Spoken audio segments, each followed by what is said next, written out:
New York City has a rich history of hauntings, but none so infamous as the Dakota Building, which was dragged onto the front page of every newspaper around the world when John Lennon was killed by a crazed fan in 1980. But did you know that the Dakota is known for something else too? Since the 1960s, this property has had numerous reports of hauntings, with Lennon himself even witnessing the paranormal. Hey there, dissectors. Today's haunted location has at least 5 regular ghosts that are said to still walk among the living, from an angry spirit that lingers in the shadows of the basement to a playful child and even John Lennon himself. Taking 4 years to build, the Dakota set the standard for Upper West Side apartment living. Situated at 1 West 72nd Street, the property commanded attention with its blend of German Renaissance and Gothic Revival styles. With steep roofs, balconies that jut out from the sides, it has a style all of its own. All 65 apartments were laid out differently,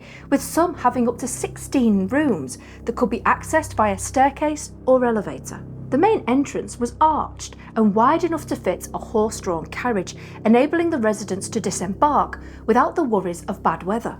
There was also a large central dining room where meals could be sent up to individual apartments via dumbwaiters. Other features which were unusual at the time were central heating, a gymnasium and also a playroom. And it gets better. There were also gardens, several tennis courts and a private croquet lawn. This was serious luxury. The building has always been an exclusive residence, and the condo board are very select on who they allow to purchase an apartment. For example, in 2005, Antonio Banderas and Melanie Griffith were declined, and in previous years, other notable applicants who were refused include Carly Simon, Gene Simmons and Billy Joel, to name just a few. But no matter how impressive this property is, if you are afraid of the paranormal, it's not the place for you, with many people reporting their experiences. Even American TV personality Maury Povich has described the Dakota as very haunted.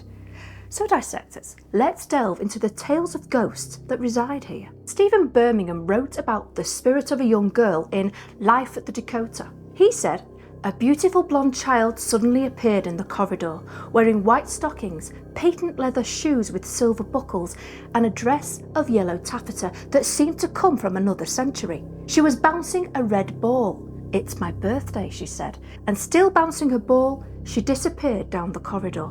The description of the little girl in the yellow dress matched no child then in the building, and she has never been identified." The young child has been seen by many residents and even people walking by on the street as she smiles and waves from lower floor windows. One day, a woman was waiting in the foyer of the Dakota for her friend when she saw the young girl, as solid as you and me, walk through a doorway. Thinking the child had gone into another room, the lady soon discovered that what lay behind the door was nothing more than a closet, and that she had witnessed the ghost in residence. As I mentioned earlier, the Dakota also witnessed the murder of one of music's most influential artists, John Lennon, aged 42 at the time of his death. At 10:50 p.m. on December 8, 1980, Lennon was rushing inside the Dakota as he wanted to say goodnight to his son. Yoko Ono exited their car first, followed by Lennon, and it was here that Mark David Chapman was seen lingering outside the building. He nodded at Ono, and when Lennon walked by, it seems Lennon recognised him from an earlier encounter in the evening when Chapman had asked for his autograph. Just moments later, Chapman pulled out a gun from inside his coat pocket and aimed it at the centre of Lennon's back, firing 5 hollow-point bullets in quick succession.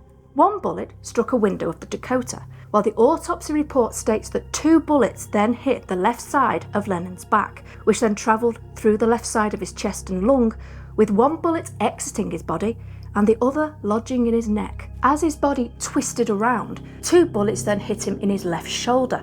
Lennon tried to get help, shouting, I'm shot," as he tried to get to the reception and security area of the Dakota. But the poor man didn't stand a chance as he bled heavily from wounds and his mouth, with the autopsy stating 80% of his blood was bled out. And after staggering up 5 steps, he collapsed to the floor, scattering cassettes that he'd been carrying. Now, as many of you know, a person who dies suddenly or in traumatic circumstances can easily become a haunting as they try to figure out what happened to them. After Lennon's death, it didn't take long for his spirit to be witnessed by many people. In 1983, a musician called Joey Harrow was walking by the property with his friend Amanda Moores when they saw Lennon's spirit lingering around the entrance to the Dakota. They described him as having an eerie glow around him, and for some reason, because he looked solid in appearance, they were tempted to go and talk to him.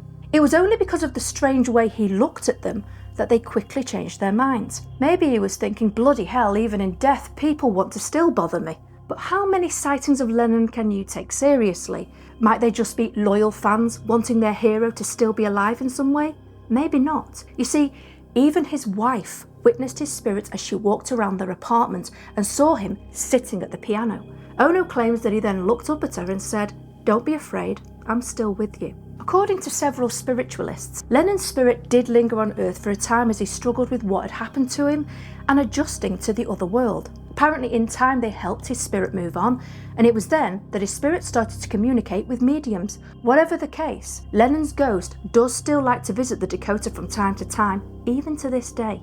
On June 7th, 1965, American actress and comedian Judy Holliday died, and her residence at the Dakota became available. The Smiths family decided to purchase the apartment, hiring 3 men to carry out repair work before they officially moved in.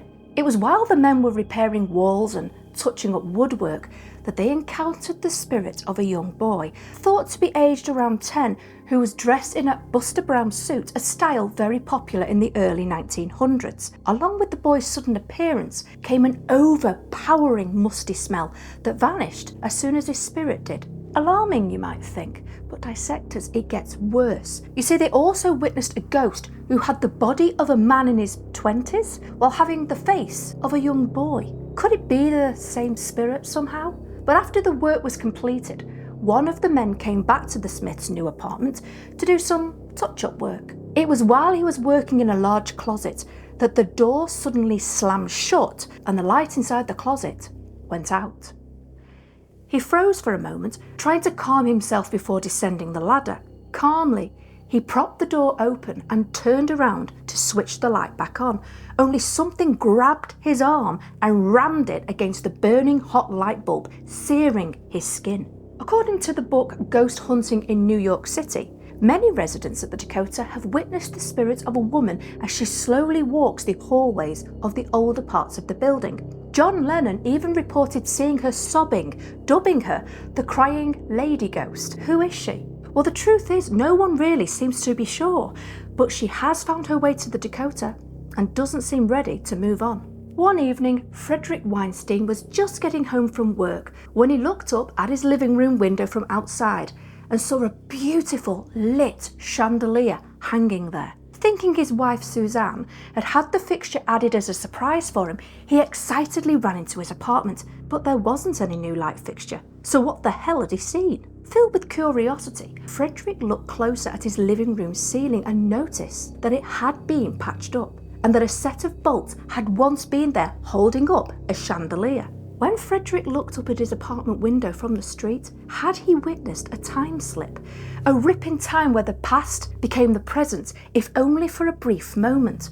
What do you think? But this was not the only paranormal activity the Weinstein couple experienced. You see, items would move on their own inside the apartments, from rugs to large items of furniture like tables and sofas. And then there were strange noises too, including the pitter-patter of tiny feet. Our last paranormal location is the basement, and we all know they can be creepy without any ghosts lingering around. But the ones in the Dakota seem angry. One of the porters had a traumatic experience when he was down there, as a heavy snow shovel went flying across the room, narrowly avoiding him. Shaken up by his experience, he ran into a tenant by the name of Wilbur Ross and told him what happened. Now, wanting to see for himself, Wilbur went down into the basement with the young porter and discovered garbage bags thrown all over the area.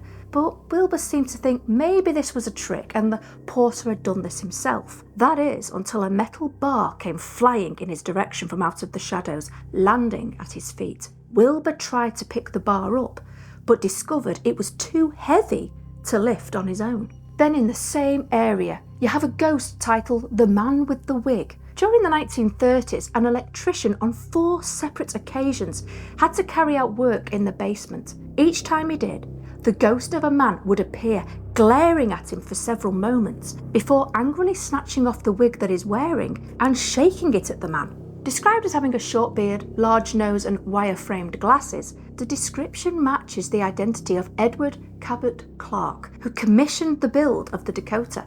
Maybe he's angry that times are changing and modern touches have been appearing in his beloved building, because he reportedly never lived there himself. As you can see, the Dakota in New York City is ripe with spirits and fascinating history. Have you walked by this building and witnessed anything strange? I'd love to hear what your thoughts are on this haunted location. As always, until next time, dissectors, stay safe out there.